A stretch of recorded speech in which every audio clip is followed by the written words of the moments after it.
My name is Jeff Morgan. I'm from Dallas, Texas. I'm going to be talking about a case that I was at very recently this past week in Weatherford County, the 415th District Court with Judge Graham Quisenberry. And this was the case of Rustin Wright and his son, Ayden. And on the other side was his mother, Ashley Brooke Womack, and her attorney, Stephen Lawrence, who was very upset that I called him Scuzzy Stephen Lawrence, but he did mention that at trial, so I think it's okay that we can bring it up right here. Anyway, I've been following this case with Rustin with Ayden for a couple of years, since 2019, I believe. I first met Rustin at a rally, to the best of my knowledge, down in Austin, Texas in 2017. It was a rally for equal shared parenting. To be honest with you, I didn't really understand the issue at the time. I was working on no-fault divorce. I heard many people say that divorce is not an issue. It's not the biggest problem with what's happening with families today. I disagreed with them, but I looked at that and I said, okay, the idea of having the presumption of equal shared parenting may help to reduce or eliminate some divorces. Divorce is devastating in the life of a child. Divorce is not something that we say, well, the kids will get used to it. The kids will be happy if the parents are happy. Divorce is one of the most selfish and cruel things that you can do, in most cases, to a child. So anyway, as I was at that rally, I met who Rustin was, and we've talked many times over the years. We talk, we text, we've been in email conversations, we've been in similar events together. Rustin and I have not always agreed on everything. In fact, we've had some very vehement disagreements at times. So I am doing this video without Rustin's permission. I am doing this on my own, because what I did when I heard about Rustin's story, I went to the court to watch to see what had happened. And again, this is the 415th District Court in Weatherford, Texas, with Judge Graham Quisenberry presiding. Well, after a few years of this case going on, he had final trial, I guess, this past week. Prior to the trial itself, in the pretrial hearings, attorney Scuzzy Steve Lawrence was able to get expert witnesses disqualified. I really didn't understand this. To the best of my knowledge, he did not file his objections on time. I am not an attorney, so I can't tell you all of the things that go on, and I wasn't privy to everything. But Rustin had two expert testimonies, two expert people that would have testified about the events that took place and had been taking place in Ayden's life, in Rustin's life, in Ashley's life. But the Scuzzy attorney, Scuzzy Steve Lawrence, was able to get the expert witnesses eliminated, not being able to testify fully before the court. Had they done so, the verdict would have been changed. There is no doubt in my mind. So Scuzzy Steve, and I called him Scuzzy Steve because he's one of these attorneys that, yes, he will do whatever you want him to do. He will defend you so long as you're willing to pay him. He's not an attorney who looks for truth. He looks for ways to manipulate the truth. He looks for ways to make the truth look favorable to his appearance and to exclude the portions of truth that are unfavorable toward his clients. I guess he thinks that's doing his ethical job, but he's really not seeking the truth. He is seeking to win at all costs, whatever those costs may be. And I believe, based on my prior experience with both Scuzzy Stephen Lawrence and one of Rustin's former attorneys, who was, I think his name was Stephen Bankhead, and Judge Quisenberry, and also the Amicus Attorney at the time, Zach Pettigrew, I believe, I cannot prove, but I believe that there was some type of consultation or coordination among the four of them to have a gag order imposed upon me. And this was very interesting. In December of 2020, I was sitting there as a court observer. I had interviewed Ayden. I had been to the court. I had put out my videos against Judge Graham Quisenberry. You can still look to this day and see Judge Graham Quisenberry unfit to judge, from August of 2019. You can see my videos with Ayden. I want to live with my father. You can see some of the interviews that I did with Ayden. I wanted to know what was going on. I interviewed Ayden privately, apart from his mother or father being there, and Ayden got to speak. I was giving Ayden a voice that he had been deprived of in the court with Judge Graham Quisenberry. Judge Graham Quisenberry would not let him speak, and obviously the opposing attorneys did not want Ayden to speak.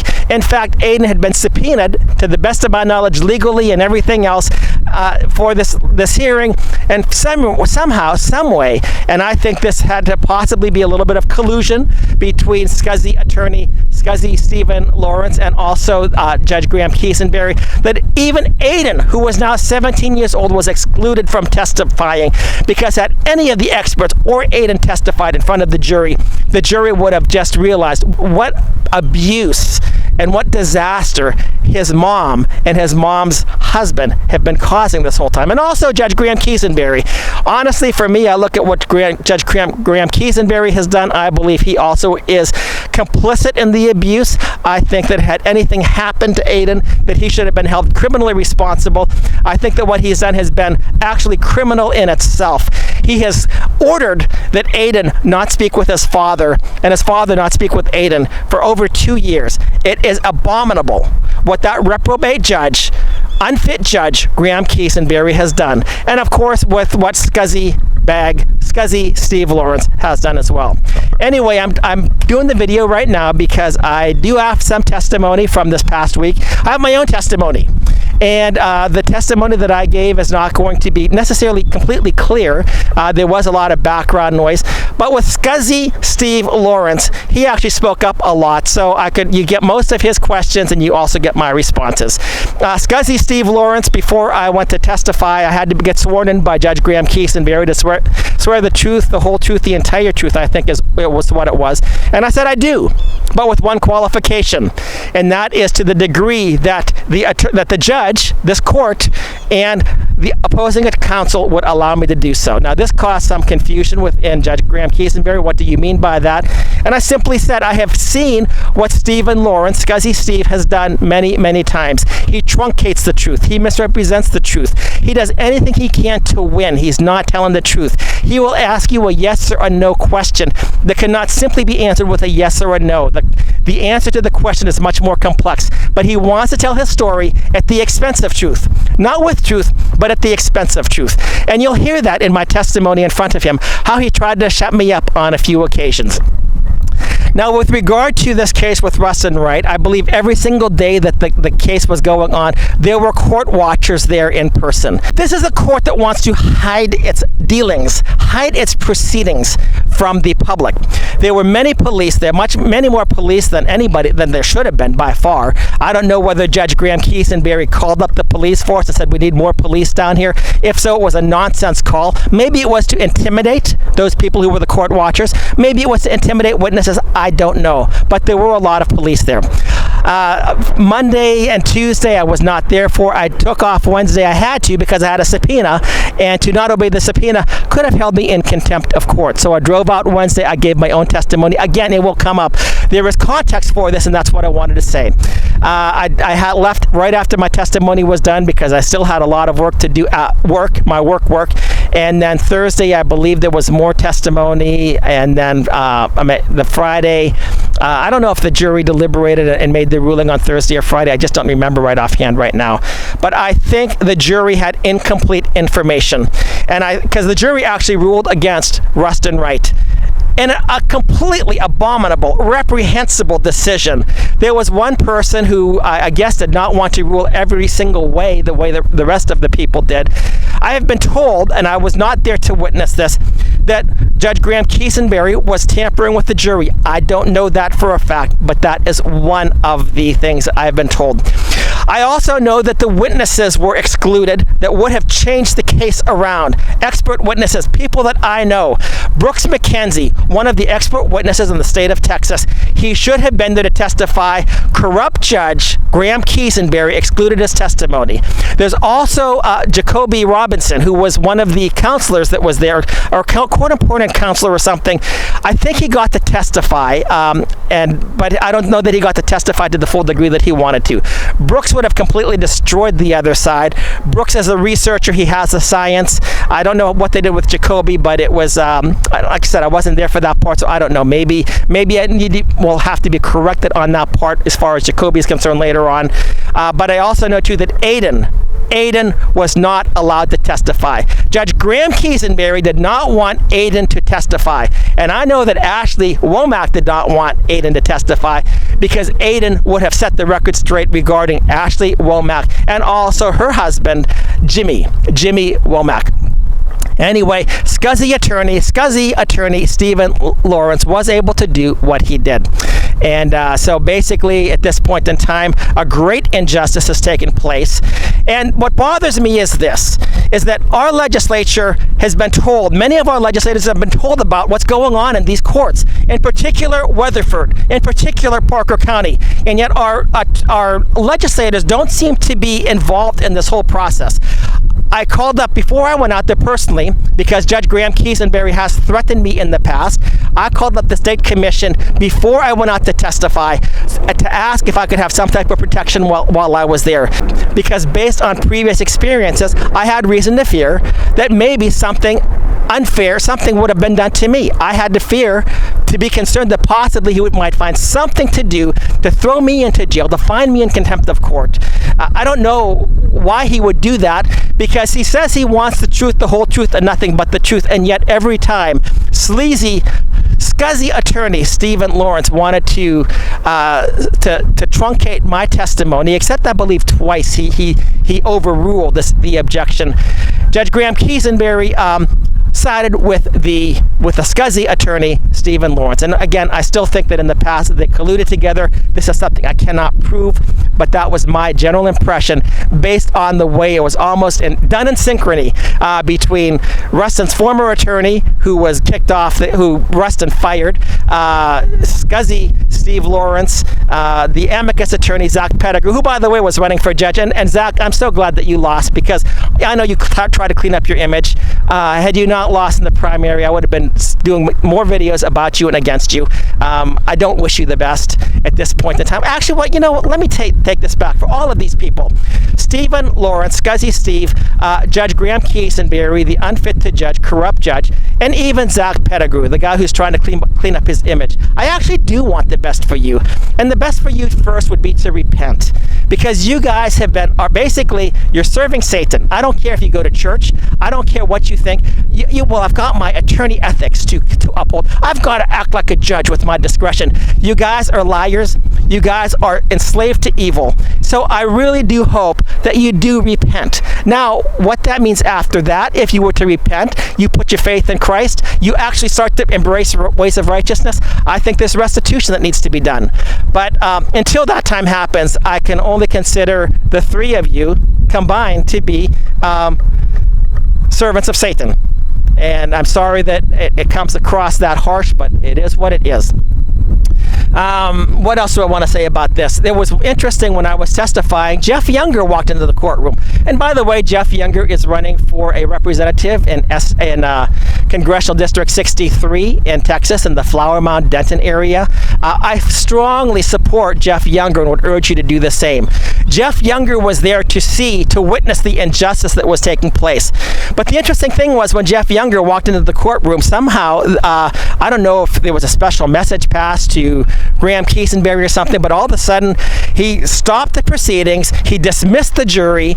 I had to step down from the witness, and he had the attorneys go in the back room. And I believe that Jeff Younger was excluded from the courtroom after that. Why is it that Judge Graham Quisenberry does not want people watching and exposing what is going on in his courts? I don't know.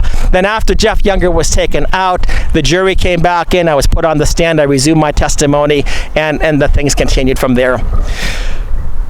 But what I want to say about that is this. Jeff Younger is a threat to the family law industry, the family law complex. He has been abused by this complex, and he knows different ways to go against them. He is willing to fight. And I wonder if that's the reason that Greg Abbott endorsed his opponent.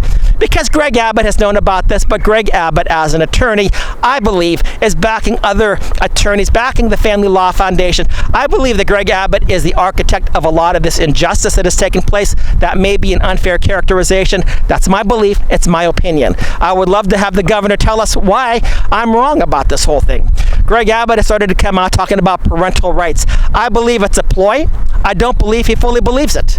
Because if he did, he would have to overhaul what's taking place in our family court system, our family court injustice, our family destruction industry.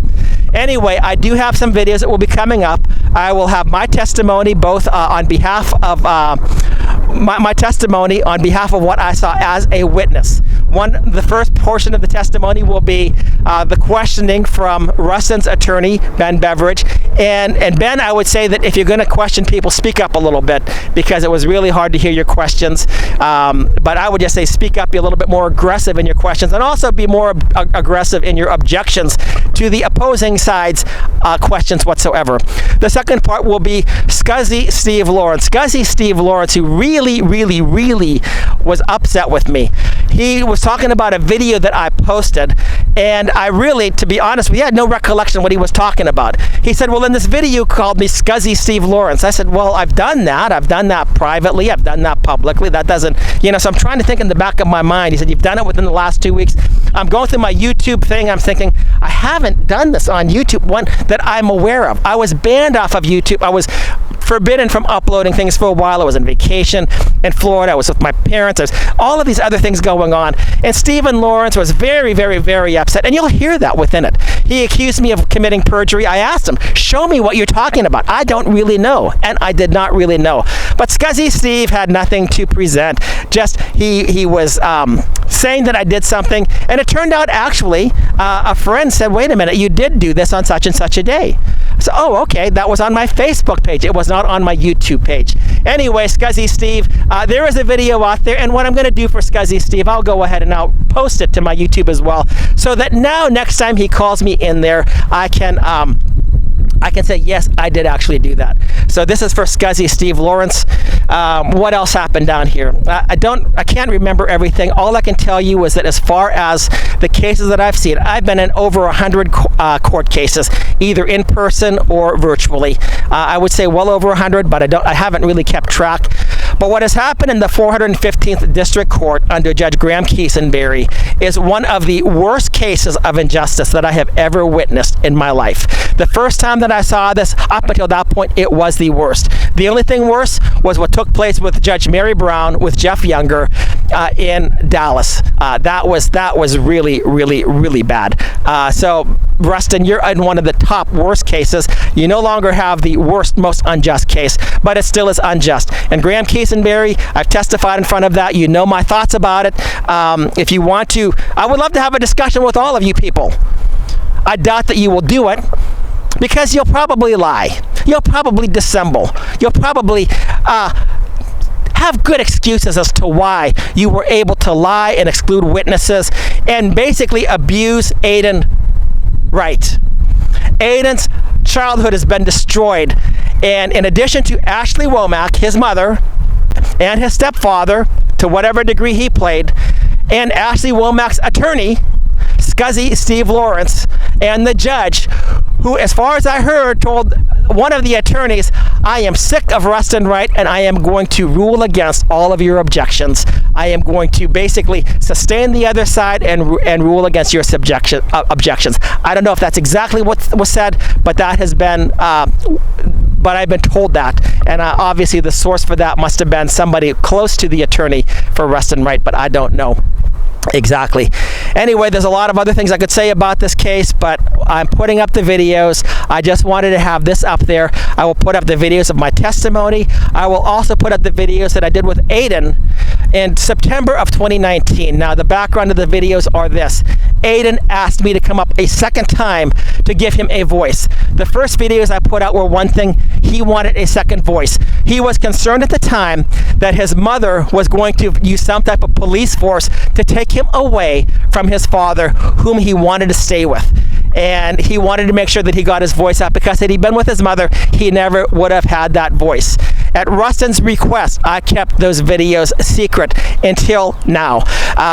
And I am going to go ahead and put them out right now. Let them be out there. Let the world see what these people have done and how they have destroyed Ayden Wright, how they have abused him. And I have no problem saying it is child abuse.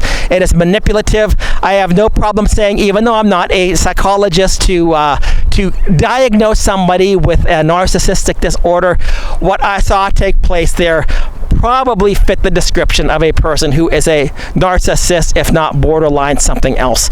But I cannot make that opinion because I don't have the training to actually do that. Anyway, those are the things that I want to talk about, and just wanted to bring an update to that. By the way, also, I have the shirt on right now. It's Wall Builders, and what I like about Wall Builders is done by the Bartons out in Aledo, Texas, and I hope that maybe David Barton, maybe Timothy Barton, they're not too far away from Weatherford. I'd love to see them go out to the court sometime.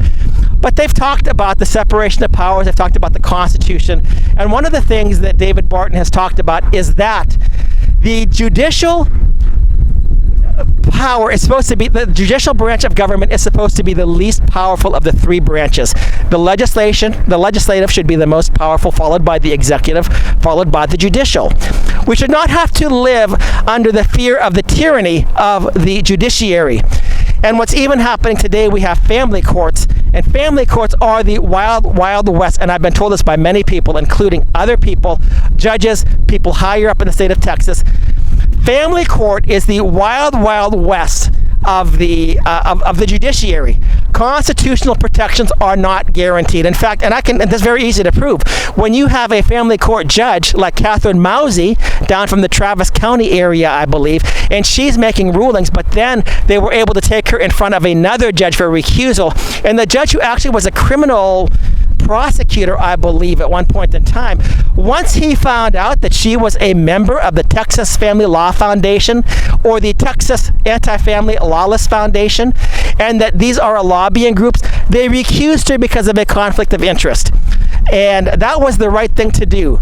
Judge Graham Quisenberry is also a member of the Texas Anti-Family Law Foundation, and he's spoken on their behalf, and I believe he's also been given awards or some type of recognition by them. Anyway, that's it for right now. The whole thing with Rustin Wright and Ayden, I'm posting everything that I have just so that the world can see what has taken place. I wanted to give Ayden a voice that he was denied. A voice that he was denied by Judge Graham Quisenberry. And also, Ashley Womack, I really feel sorry for you. You have done so much damage to your son. 2 years ago, he was at the place he didn't want to talk to you anymore. I can only imagine the damage that you've done at this point in time.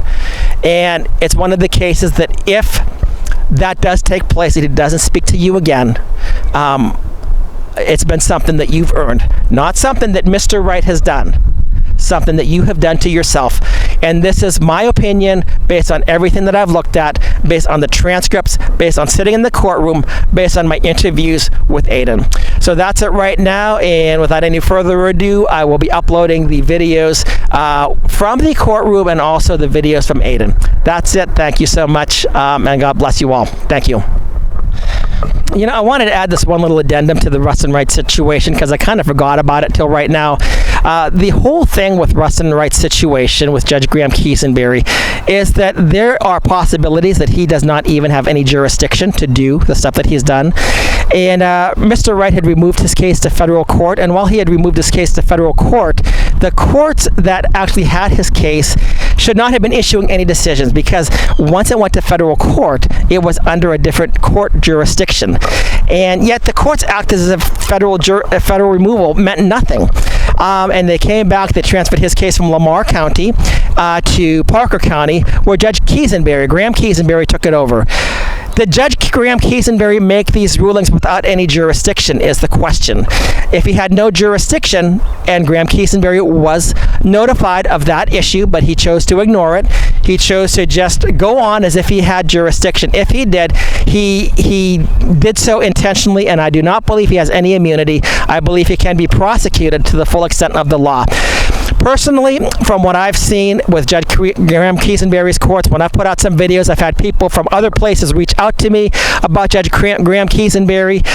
There's a lot of people that don't like him. There's a lot of people that want to see him get out of office. It would not be, to me, too harsh of a punishment to have him actually immediately be forced from office and also to lose his retirement. He has been abusing families, abusing children for years in his position, in my opinion. I would have to have other people that have come up and actually experienced the abuse to testify. If you want to get in contact with me about Judge Graham Quisenberry and his abusiveness, feel free to do so. I can add more and more to the file that we have against him right now. Anyway, that's it. Just wanted to add that one part as well, and that's it for right now. Thanks again so much. Thanks.